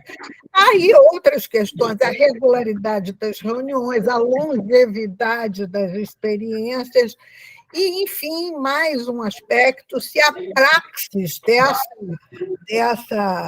dessa experiência se resumia a escolher um projeto A, B ou C, ou se foi possível adendar alguns níveis de coesão para feitura de outras praxis dentro desse quadro. Veja bem, isso que eu estou te pedindo é quase uma análise sociológica. eu não acho que você vai poder responder, não, em linhas muito gerais. Mas como eu estou saudando aqui essa experiência que o Viva Chile está adotando de discutir política num espaço adequado, mais específico para aqueles que assim o desejam, eu acho que, eventualmente, de acordo com a possibilidade de um retorno seu, eu gostaria de ver respondidas essas questões. Então, mais um grande abraço e prazer em vê-lo. Frederico, para a última pergunta e depois eu já emenda o Bira. Microfone. Liga o microfone, Frederico. Vou desligar. Como é que eu faço aqui? Olá. Eu tenho que fazer pergunta ou posso fazer um comentário? Bom, eu cheguei atrasado também, o Biratã, parabéns pela exposição, mas eu perdi, inclusive, o teu começo. Então, eu lamento. E prazer estar ter vocês assim na minha presença, todas e todos. Eu quero ser bem breve. Estava aqui um pouco impaciente até que o Carlo Bellucci me sinalizou que eu devia apontar a mão eletrônica. Eu tinha esquecido, apontei a mão física. Voltando ao Chile, que é o tema do nosso debate, eu queria lembrar o seguinte: o Biratã, você lembra o Mundaca, atual governador de Valparaíso, ele tinha sido ameaçado de morte. O Mundaca foi o criador da Moda Chima, de uma ONG de caráter muito popular, integrada por camponeses, pela pequena propriedade rural, na zona de produção abacateira. E ali houve a drenagem de rios, a apropriação de água pelos produtores de abacate, e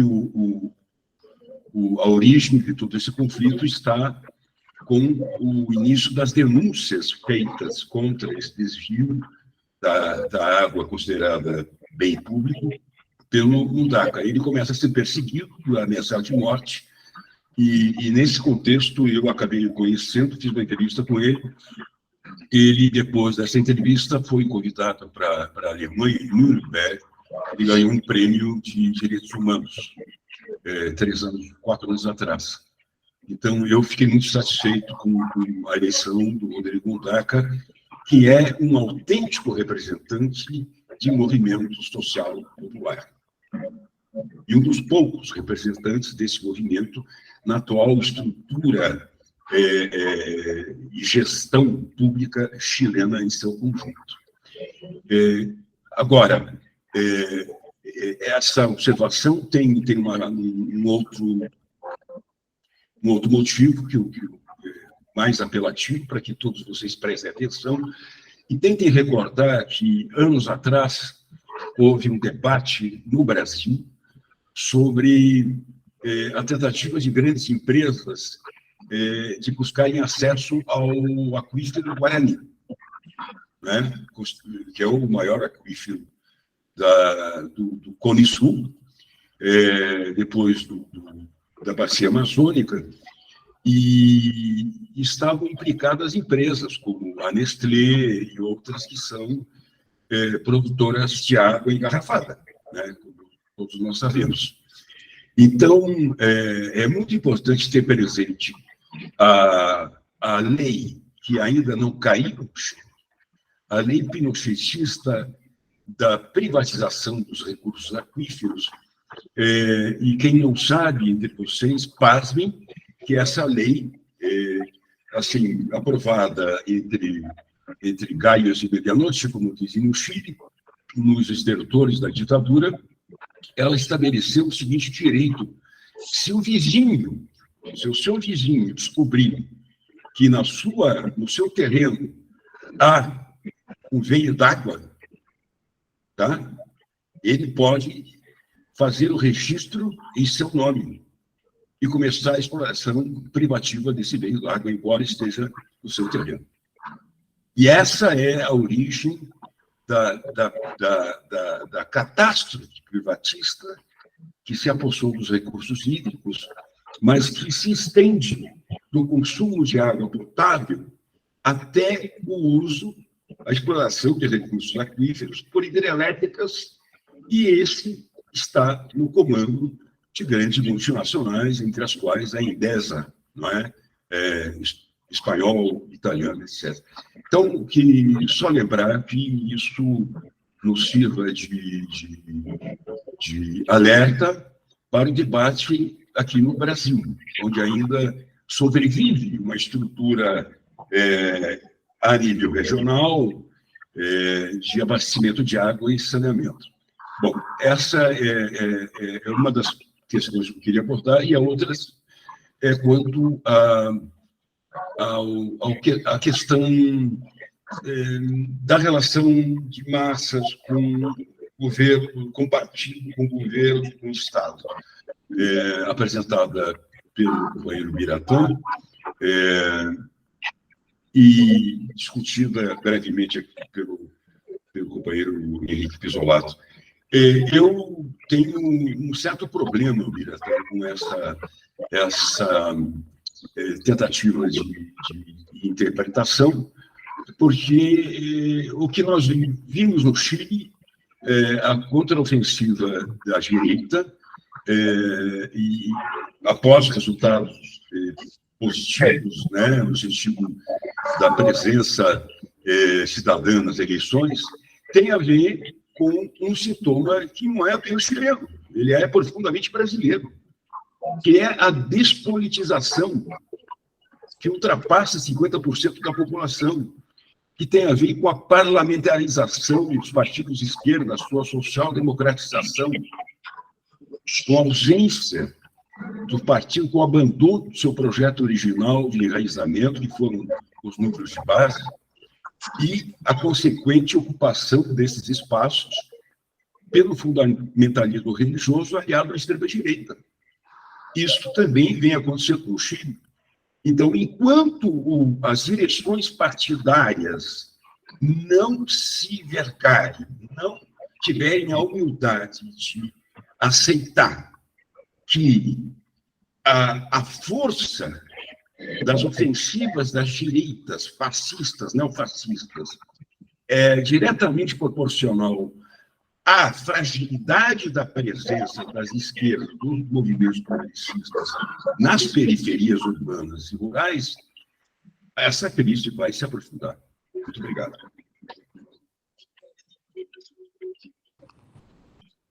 Bueno, sou eu agora, né? Então, bom... Para encerrar. Tá, eu vou ser mais resumido, até porque eu já falei bastante e falei muito, né, sobre a questão mais geral da crise do capitalismo. Talvez o Frederico não ouviu essa parte, e também sobre o problema do plebiscito no Chile, né? Então, mas eu pegando aqui pela ordem, o Pisolato, né, foi importante aqui o chamamento dele sobre a questão do PPA participativo, né, que é um processo que já votaram 396 mil pessoas na plataforma nossa, né, e com 353 mil participantes, já tem mais ou menos 542 mil usuários. Na verdade, nós temos que chegar a mais. Realmente, quem mais... o fórum de interconselho, que são os movimentos sociais organizados, que fazem parte também do PPA, porque nós criamos um fórum interconselho que tem os conselhos nacionais setoriais e também o Conselho de Participação Social, que pega todos os 68 entidades do movimento popular, que fazem parte desse processo também. Então, a gente combina aí esse fórum também e com a participação direta do cidadão. Então, programa mais votado até agora nos programas do governo é a promoção do trabalho digno, emprego e renda, com 9.894 votos. Então, e aí vem a juventude depois em segundo, e assim. Só que nas propostas que são da sociedade, realmente, quem se mobilizou para fazer a sua pauta, que não é do plurianual, é uma pauta corporativa, que pode, inclusive, ser legítima, mas que não é de plurianual, os guardas municipais já chegaram a 30 mil votos na parte que diz que cada cidadão pode votar 3 propostas da sociedade. Quer dizer, essas propostas, né, não são plurianual. Por exemplo, na verdade, eles têm uma facilidade de acessar a plataforma por conta que eles estão organizados já no setor público. Então, a plataforma nossa é o gov.br, que é uma plataforma do governo. Todo mundo que acessa políticas públicas, desde os aposentados do INSS e outras políticas, Bolsa Família, tudo estão nessa gov.br, que é a porta de entrada para a nossa plataforma. A nossa plataforma é gov.br/Brasil Participativo. Evidentemente que nós temos um problema de inclusão digital no Brasil. Essa semana a gente teve uma reunião com o Conselho de Participação Social, quer dizer, nossos setores populares que se organizam, eles têm muita dificuldade de se cadastrar no GovBR e também depois para votar na plataforma é o mais fácil, mas o problema é tu te cadastrar. Então, é um desafio que nós estamos fazendo, inclusive, de ter um programa de inclusão social, aliás, de inclusão digital, desculpe, de ter pontos de internet para o povo acessar.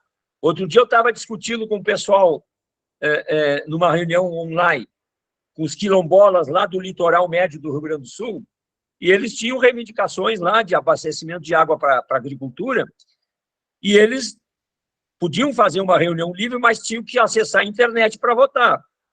Então, nós chegamos à conclusão que eles tinham que ir num posto da Emater, no escritório da Emater, onde eles tinham condições de fazer isso. Então, na verdade, uma população ribeirinha do Amazonas, a mesma coisa, que tem que ter pontos de internet para o povo. Então, esse processo do PPA é um processo que nós estamos experimentando uma praxis para poder, né, vincular o presencial com o digital, de maneira que a gente possa ter políticas públicas, não só do orçamento participativo, mas também de conferências, né? Conferências nacionais da cultura, da saúde e assim por diante. Então, é um processo em marcha. Não é perfeito mesmo, né? Nós estamos vendo os erros e as críticas e estamos construindo aí um processo para ser uma plataforma que sirva, inclusive, para fazer consulta popular sobre um tema polêmico, por exemplo, vai lá e consulta o povo. Então, esse programa de inclusão digital é fundamental nesse processo.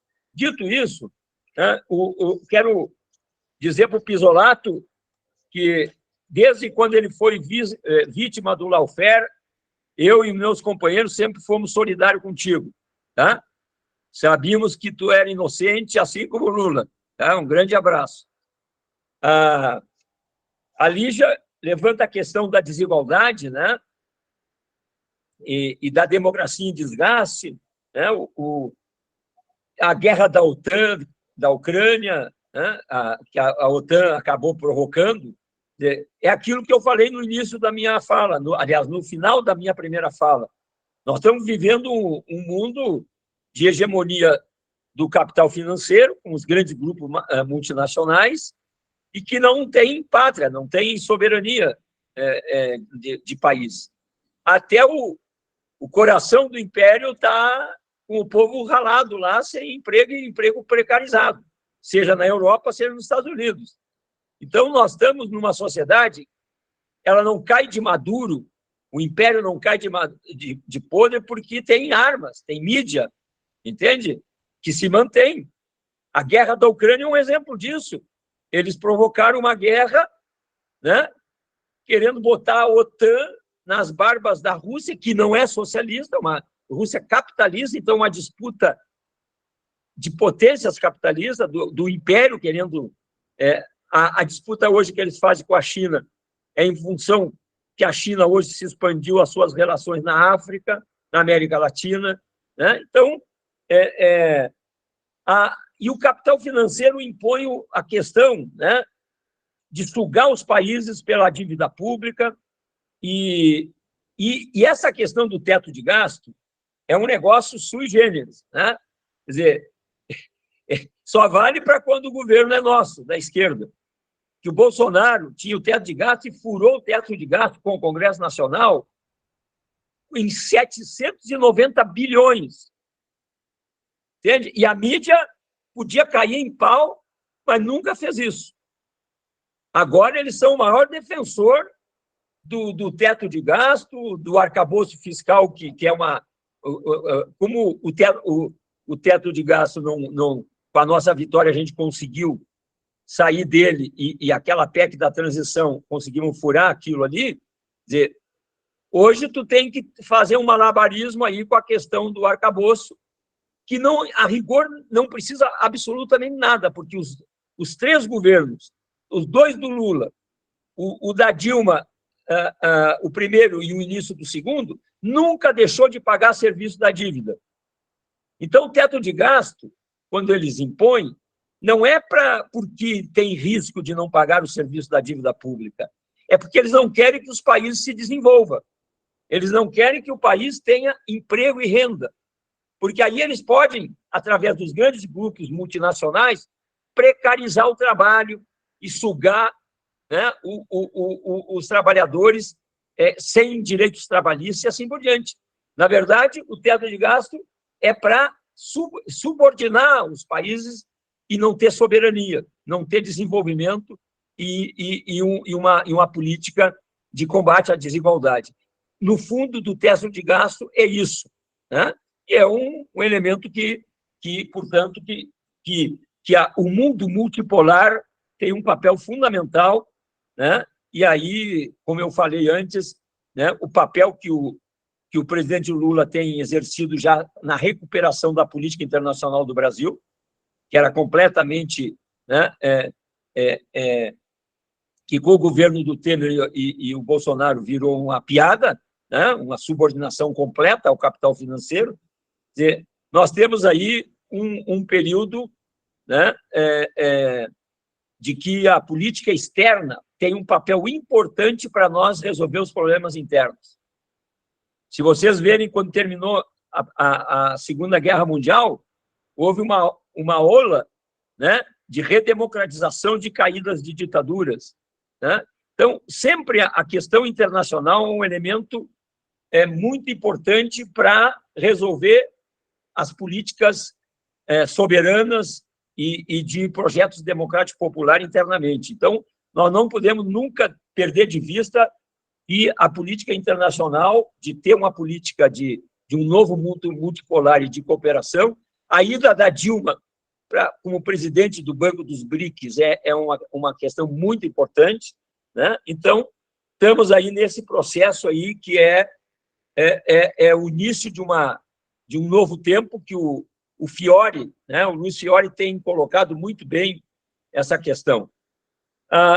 O Tiburcio levanta uma questão, né, da experiência, da participação social na experiência chilena, e essa lembrança é importante, porque a experiência de participação social no Chile foi riquíssima. Eu relatei, inclusive, aqui no início, dizer, a tomada dos trabalhadores das empresas e com gestão dos trabalhadores, isso é participação social, isso é gestão. Se nós tivéssemos isso nas nossas estatais aqui, nós estaríamos avançados, né? A questão dos cordões industriais, que era a integração do movimento sindical industrial e com o movimento comunitário, né, que era um elemento fundamental ali na luta popular e de organização popular. Então, a experiência chilena é uma experiência que continua sendo uma das maiores experiências de construção do socialismo e democracia e que foi derrubada pela força, né? E não pelas suas virtudes.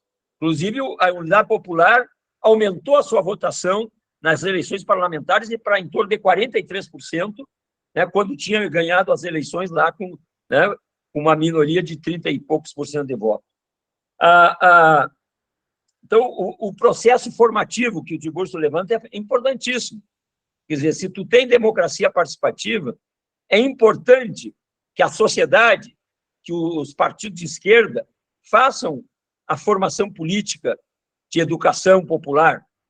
O Frei Beto, inclusive, escreveu um artigo muito importante outro dia, de que a educação popular porque tu tem uma mídia toda, todo dia te carregando em cima, na televisão, nas novelas, reproduzindo a ideologia da classe dominante, do individualismo, né, da prosperidade do individual. E aí, se tu não tem uma política de educação popular, tu não faz o contraponto, mesmo que tu tenha políticas de transferências de renda, políticas de inclusão social. Então, eu acho que aí a questão da educação popular é importantíssima, né? E a justiça de transição, ela, no Chile, foi importante. Vocês viram quando deu o Frederico aí, no outro dia, quando ele fez a sua palestra para nós, que foi uma palestra muito, muito boa, muito rica, né? Quando agora no Estaído Social, que é a rebelião popular de 18 de outubro de 2019, o Pinheiro, o presidente, chamou o chefe do Exército, das Forças Armadas, para reprimir a rebelião popular. E o cara disse que ele não ia fazer isso, porque depois ele ia pagar a conta, porque tinha tido a justiça de transição, né? Então, a justiça de transição, na Argentina, a mesma coisa. Eu acho que a maioria de vocês já viram Argentina 1985. Esse filme mostra, né, como é que se muda uma correlação de força. Porque tem muita gente desacursoada aí na esquerda que diz, não, porque a correlação de força não é favorável. Sim, mas a correlação de força, tu muda ela. Muda com luta. Quer dizer, aquele filme ali mostra como o promotor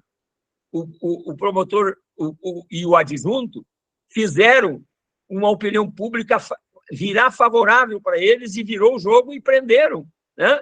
O Videla ganhou prisão perpétua, né? Quer dizer, e quem é que fez a equipe dos promotores? Nenhum promotor com vida feita, ganha, estabilizada, de classe média, quis entrar na causa. Eles tiveram que pegar jovens estudantes que tinham recém se formado em direito, porque a juventude não tem nada a perder, ela está no início da sua vida e na sua rebeldia. E aquilo ali foi fundamental. Aqueles jovens que fizeram pesquisa, milhares de pesquisas de morte, de tortura, né? E foi exemplar aquele processo ali. Então, a justiça de transição que nós não tivemos no Brasil. Por isso que ainda nós temos que assistir um 8 de janeiro, né? Por isso que agora essa turma do 8 de janeiro tem que sofrer o processo de justiça mesmo, né? E quem dever tem que pagar. Então, a questão do Alceto, né? A guerra na Ucrânia eu já coloquei, né? Sobre a questão da política externa do governo Lula, que eu acho que eu já respondi na pergunta anterior, a guerra da Ucrânia também. O Otto fez aí um desejo de nós saltar direto para o comunismo, né? Esse salto é quase um salto mortal para poder chegar lá direto, né? Mas vale a vontade, né? Mas, enquanto isso, a gente vai ter que fazer a luta agora. O Evandro levanta a questão Não, e a questão dos erros do socialismo que o Otto levanta é isso mesmo. Nós, quando a avaliação da primeira experiência que nós tivemos com a Revolução de Outubro e que foi até a dissolução, mostra todas as virtudes que nós tivemos nesse período, tanto na Revolução Bolchevique como também nos ganhos que teve a população em qualidade de vida, mas também tem os erros de uma burocracia que se estabeleceu no Estado, que tinha uma relação autocrática com a sociedade e que acabava se apropriando de parte do excedente produtivo da sociedade, né? E aí a materialidade dessa apropriação e os privilégios levaram a uma outra ideologia que não era a ideologia do socialismo, que levou ao desmonte. Então, esse tipo de questão para nós é fundamental, a questão de tu ter uma democracia socialista mesmo, né? Uma democracia participativa. A questão de Uberlândia, eu acho que o Evandro já colocou bem aí a questão das experiências aqui, e o problema que nós temos hoje do Congresso e das câmaras de vereadores, né? O grande problema nosso é não ter tido até agora uma reforma política para acabar com o voto individual, né? Onde tu ganha a eleição para a prefeitura com a esquerda e tu não tem maioria na Câmara, tu ganha a eleição com Lula para presidente e não tem maioria no Congresso. Por quê? Porque tu tem um sistema uninominal, né? Que o voto é divorciado de um debate programático para o parlamento, né? Então, é praticamente Brasil e 2 ou 3 países que têm esse sistema. Então, nós temos que ter uma reforma política, né?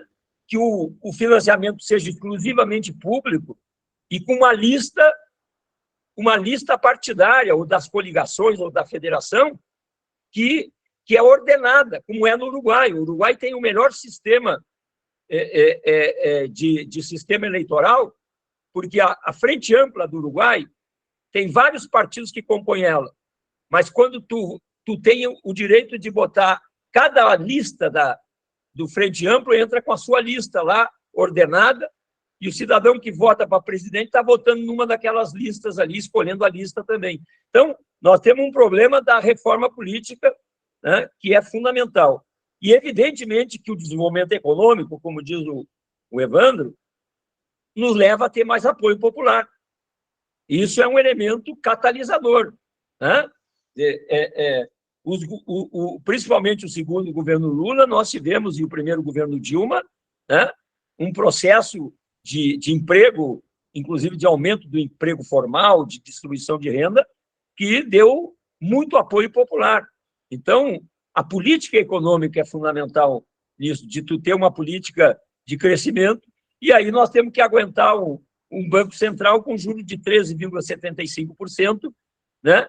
Que é um sequestro da democracia, porque o cara não foi eleito, né? Aí tu elege um presidente e tem um cara do Banco Central lá que tu tem que aguentar por 2 anos mais. Então, são, né, essas questões aí que estão colocadas. E a Sônia, né, um abraço para ti, Sônia, bom te ver. Tá? Nós temos, eu tenho o livro meu e do Tarso, da experiência do orçamento participativo, né, e tem vários outros artigos, inclusive no Chile tem uma publicação feita pela Universidade de Chile, um artigo meu também, junto com o Tomás Villasantes, que é um companheiro da Universidade Complutense de Madrid, que tem um curso de mestrado que ele coordena sobre democracia participativa. Tomás Villasantes é um pesquisador das experiências de participação popular no mundo e também materializa isso lá na Universidade Complutense de Madrid. A gente teve já a oportunidade de ser painelista nesses cursos de master lá da universidade, né?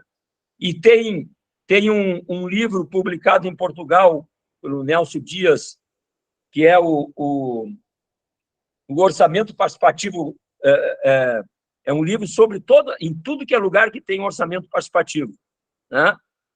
É uma publicação que está em inglês, ela ainda não tem em espanhol e em português.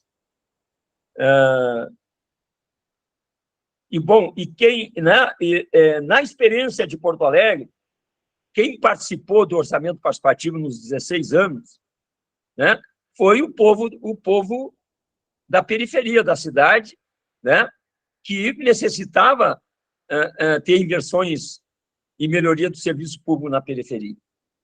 Com o passar dos anos, passaram a entrar também setores médios, na área da cultura, né? Então, quando tu tem um processo de 16 anos, tu pode ter resultados mais significativos e de incorporação de outros setores sociais também no processo, né? Então,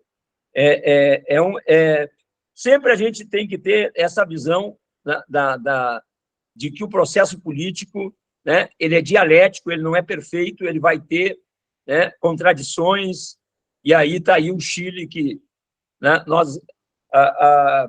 se aprova uma constituinte com 78% dos votos para ter um processo constituinte, se elege 155 deputados, tendo 2/3 da esquerda, se faz uma nova Constituição e se perde um plebiscito por conta de uma outra conjuntura política.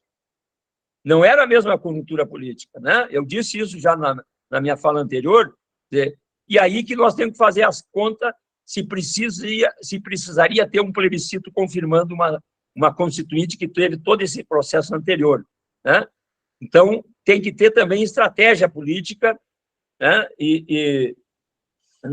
nesse processo. E, por último, Frederico, né, é uma satisfação encontrar o Frederico de novo, nós tivemos no sábado passado junto, né, deu uma grande contribuição aqui no nosso debate, e a questão da água é a chave hoje, né, no mundo. A luta lá no Chile, que a água no Chile é privatizada, até no subsolo, né? Então, por isso o Mundaca teve um papel importante e vai continuar tendo naquela luta. E aqui nós estamos numa grande luta no Rio Grande do Sul, né? O governo Eduardo Leite, que é um governo de direita, querendo privatizar e já tomando providências para privatizar a Corsan, que é uma companhia estadual de águas, né, de fornecimento de água para os municípios do Rio Grande do Sul, para parte dos municípios, porque alguns municípios têm o seu departamento de água também, né? E o movimento popular conseguindo obstruir o processo através de medidas tanto de mobilização, mas também no Tribunal de Contas do Estado, né? E ainda ele não conseguiu privatizar. Então, nós temos muita luta aí pela frente, e eu vou ficar por aqui, porque eu já falei demais, né? E foi uma satisfação encontrar os companheiros, aqueles que a gente conviveu no exílio no Chile, né? Aqueles que a gente conhece agora, os filhos dos nossos companheiros daquela época, e novamente contar a minha amiga Cláudia Lamarca, que está entre nós outros, como eu diria em espanhol, né? E agradecer aí a Angelina e o Belucci, que organizaram esse processo, e estamos juntos nessa luta que é permanente. Obrigado. Obrigada a você, Biratã, em primeiro lugar, a todos os que participaram aqui hoje à tarde, e dizer que sábado que vem nós vamos ter o Emir Tader falando sobre o livro que ele acabou de lançar, História Contemporânea da América Latina, e o Emir está pretendendo fazer uma exposição breve e ter uma sessão breve de perguntas, tá? Ou seja, o tempo que ele deseja é um tempo de 40 minutos. Então, nós estamos pensando em aproveitar o resto do tempo para fazer um bate-bola sobre perspectivas. Já houve aí uma proposta do Tiburcio e da Ivete, enfim, a ideia é poder discutir como é que vamos continuar essa série de conversas aqui no sábado à tarde. Muito obrigada a todos e até sábado que vem. Até. Tchau. Boa noite a todos. Obrigada a todos. Muito obrigada. Obrigada, Angelina. Obrigada, Belucci. Obrigada, Angelina.